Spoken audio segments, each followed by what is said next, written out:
Welcome back, guys. If you are just joining us, this is INX Prime Live. Remember, we are on your screens every single Monday to Friday between the hours of 6 p.m. and 8 p.m. Now, tonight we do have something quite incredible for you guys. We are going to be having an incredible conversation with an inspiring guest. Now, we are chatting to Mr. Mda. Now, he's an executive coach, a strategy facilitator, as well as an impact speaker. Now, he is actually a trusted advisor as well, who likes to refer to himself as a reformed accountant. Now, a former consulting business executive. Today, he is one of the best transformational coaches in South Africa. Now, which is obviously a huge accomplishment on its own.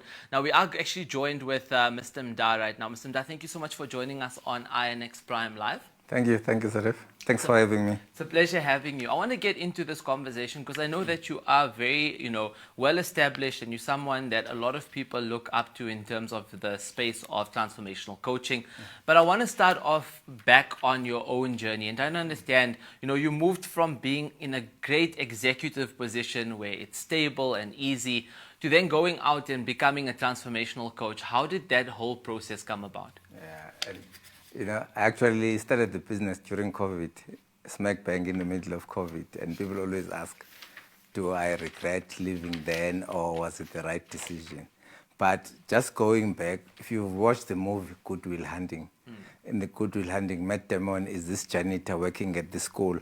He's always there solving maths problems. So when the kids in the university struggle with maths problem, they leave them overnight on the board, and then Matt Damon, as he cleans, solves the problem, and the lecturer gets curious, who's this guy who's always solving it? But his character always got in the way. So I'm sure you can testify that there's a lot of people we grew up with who were probably much cleverer than us, but they never reached their full potential. Sure. And for me, it's always been a worrying thing. Why do people not reach their full potential? I started with trying to solve that problem myself. I went to a place in 2019 where it was a tough training on how to find your purpose. And through that process, in trying to help myself, I then found that it has not taken me where I wanted it to be, but it's a journey. People always assume that coaching is a destination, but it becomes a lifestyle of improvement. In your trade, what you're doing in terms of presenting this, you are getting better and better every day. So coaching is about investing in the best investment you have, which is yourself. And for me, it's about helping myself reach my full potential and also help other people. And I find that each time I'm helping someone, I actually grow and learn more myself. So it's always a mutually beneficial relationship. This is how I got into this. No, that's brilliant, and I completely agree with you. I just want to touch on something you did mention in your answer right now, and that obviously is the word purpose, right? You said you found your purpose, and you're currently living in your purpose right now. I just want to understand, though, because a lot of people are going through that transition, especially people who are in the corporate space, who want to perhaps maybe leave the corporate space and become an entrepreneur, start up a business, do a passion project, whatever it might be. A lot of them are looking for their purpose, but a lot of them also need to make changes in their life to be able to move from having a corporate mindset to having an entrepreneurial mindset. Maybe you can explain to us what are some of the changes that you had to go through for that process. So what you find with purpose, and what I find for myself, purpose is always there lacking behind, because it's the thing that you can't help yourself from doing, but you don't know it. But a lot of people assume that purpose is one thing. For instance, one of my purposes is to help people reach their full potential. Obviously, it's not just limited to through coaching. It could be in a work environment where I create other businesses and I help people in that business, whether they're producing things. So Elon Musk likes to talk about his purposes, which is to produce batteries and to take people to Mars. And it's very clear what his purposes are. And that's why the criticism that probably Twitter or X is out of kilter with his purpose. But people shouldn't be scared of purpose. It's what you can help doing. My advice to people who want to leave work and try other things is that, for me, COVID has taught us that you should always have multiple streams of income. You should never be doing one thing, because sometimes your purpose lies in the thing that's not going to make that much money for you initially. But if you're passionate about something, trust me, it improves. And just to add on that, people never understand what they mean about luck. So a lot of luck, actually, is linked to doing what you're passionate about. Luck comes natural when you are in flow with what you're doing. That's very true. A lot of people say the more that you do, the luckier you get, right? Exactly. As well. So I just want to touch on something in particular. I know that a lot of our audience is also, questioning the whole concept of this. So I've heard of life coaching before. I've heard of love coaching, but transformational coaching is so special in its own. What does it actually entail, and how would you define a transformational coach? What's some of the results that come from visiting one? So for me, with transformational coaching is probably going through what we call your crucible moments. Okay. So a lot of companies, even now, they talk about purpose, but to find purpose is difficult if you don't go through your crucible moments. So in transformational coaching, you are interested in yourself to become a better person, to transform yourself to the best you can be. So a lot of people are dealing with ego, which is not your true self. And your true self, your authentic self, has got no ego. It's not competing. So when you have transformed in terms of transformational coaching, you're actually comfortable with who you are.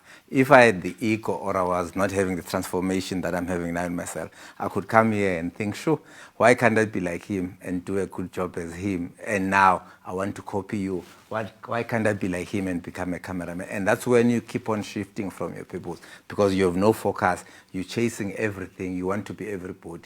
When you're clear that this is your purpose, there are no distractions. And you're intentional. When you start doing other things, you do them, but you know that maybe you're doing this to keep the money coming in, as long as it's helping what's on purpose. I love that. And I mean, the one thing I'm getting and the one messaging I'm getting from you right now is, for someone to just be their real self and their authentic self. And I think it's something that you definitely push out a lot of. I just want to understand, what's the importance of someone finding themselves and being their authentic self compared to maybe perhaps, doing everything else that society teaches us to do? So the importance of that is so there's this song, The Greatest Love of All, learning to love yourself. When you're your authentic self, you realize that you are enough, you are lovable, there's nothing wrong with you. When you're sitting in ego, and you must be aware when you use these words, when you say, I'm going to show these guys, who do you think I am? That's when you are in ego. When you move towards your authentic self, this is the reason that you were brought here. So when you are in that mode, nothing is difficult for you. It's like if I come in and I pull you, if you resist, it's a difficult situation because I'm pulling you, you don't want to be here. But when I pull you and you come towards me naturally, then it's an easy flow. And that's where your authentic self is sitting. So when you found your purpose and you go into the road that's called your purpose, everything starts opening up. You meet the right people who are linked to your purpose. I'm meeting people like you and we talk about the business. And that's where you want to be. It doesn't mean it's still going to be easy. You still need to put the work in every day. It's very, very true. And I mean, we are getting a lot of questions and comments coming in from social media. People are really loving this conversation. We have a comment or more of a question coming in from Jessica. Now, Jessica says that she knows of you from LinkedIn and many platforms, and she picked up that one of the things that you emphasize on is obviously goal setting, right? I just wanted to know, in terms of putting goals on a piece of paper, it's not as easy as people think it is, because obviously you get long-term goals, short-term goals, mid goals, whatever. What's the correct process when it comes to goal setting, and how should one person actually go out and put their goals on a piece of paper to achieve them? So for me, goals, and that's why having done transformational coaching, it's been easy to also do strategy for organizations, because remember, organizations are also created with a certain purpose. Now, there's nothing as frustrating, because the best thing you can do, they say the universe rewards actions, not thoughts. Sure. And they also say you cannot think your way into action, but you can act into a certain way of thinking by doing things. But there's nothing as frustrating as executing something that should not be done at all.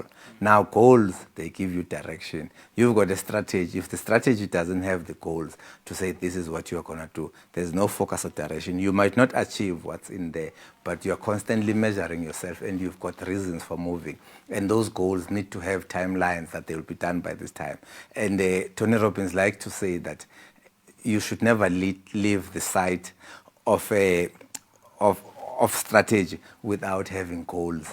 and showing how those goals are going to be achieved. And with the goals, it also links you to the people who are going to help you. It's, for instance, I say I want to go into media or broadcasting, and I just put it out there to be done by this year. None of the work is done. But if I say I'm going to work with the guys from Inks, I'm going to work with this person, they are the relationships I need into this, and that's linked to your goal. And then with the goals, you can constantly check to say, how far are you from this? Have you deviated? What resources do you need to put into this? Because I'm from a financial background, although I call myself a reformed accountant, but you need to budget for anything you need to put to say, what's it going to cost? A lot of people are scared to start businesses. They say it's too difficult to start a business in South Africa, you need funding. So, and then you go to a person, how much do you need to start this? They don't know.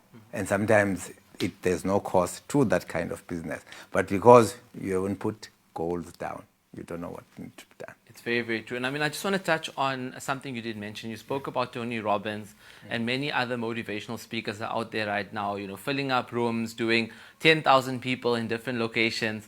But what happens with a lot of people and your everyday South Africans or also global consumers is that they come to these different platforms, they get inspired and motivated, they jump around, they're super excited, they're going to, you know, set up all these amazing goals.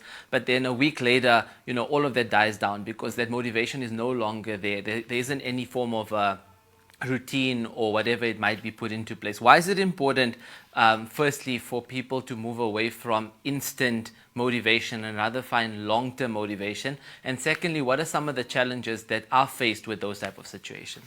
So it's pointless just having goals to say, I want to buy a Porsche, but I don't know why I want a Porsche.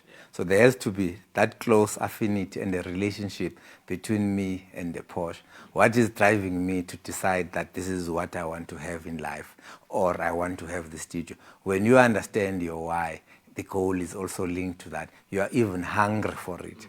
Then you work towards it. I mean, what you're talking about is similar to having a New Year's resolutions that you're going to have a six-pack and all of these things. But if you don't know why you want to have it, or maybe I saw you having one and I'm thinking, okay, here's it, I want, but it's not something important. But once you link the importance of that specific thing you want to achieve, that goal to you, and you write, let's say Tony Robbins, and that's what we teach as well in our coaching, you write about 10 things you want to achieve, and then we narrow them down based on the why, and you find that it only comes down to about 3, and it's achievable because it's linked to the why, and you can achieve it. I love that. That's very powerful. Thank you so much for joining us tonight, Mr. Mda, on the show tonight. Thank you so much. It's a pleasure, man. Awesome. Thank you so much, guys. That is Mr. Slingsby Mda, who is actually an executive coach, a facilitator, but also a transformational coach, one of the best in the country. So if you are looking for a transformational coach, definitely get into contact with him.